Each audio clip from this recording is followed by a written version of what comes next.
I just had to stitch this because if you didn't know, I did my master's thesis on ancient Egyptian dogs. So every time I see an amazing image of an ancient Egyptian dog, I gotta post it. I have been doing a series called The Dogs of Ancient Egypt, but I haven't updated in a while, so I believe this will be part 12 to this series. So this cutie is number 470 in my corpus. Essentially, I collected as many images of ancient Egyptian dogs that I could find, and it's still growing. If you ever find anything that you think I want to see, definitely message me. But this is number 470 in my corpus, and this is a New Kingdom, specifically closer to the Ramesside end of the New Kingdom period. That date is around 295 to 1070 BCE.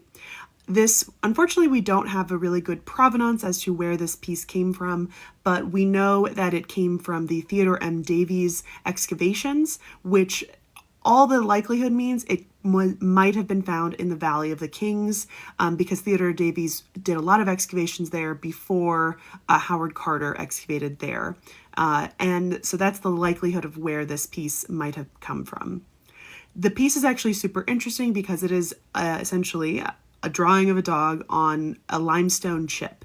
And in Egyptology, we call these ostraca. And ostraca essentially is this wide-ranging word that means any sort of random object that the ancient Egyptians decided to draw on or write on. And the two main types you see of ostraca are pottery pieces, so essentially a broken piece of pottery that somebody then picked up and used as a scratch writing place or a scratch drawing pad, or limestone chips kind of like this. Those are the two types that we usually see.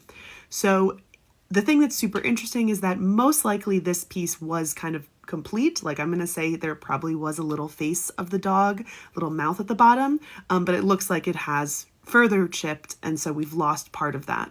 But ostraca are really, really important because we have tons and tons of really famous literature pieces that are written and preserved on ostraca.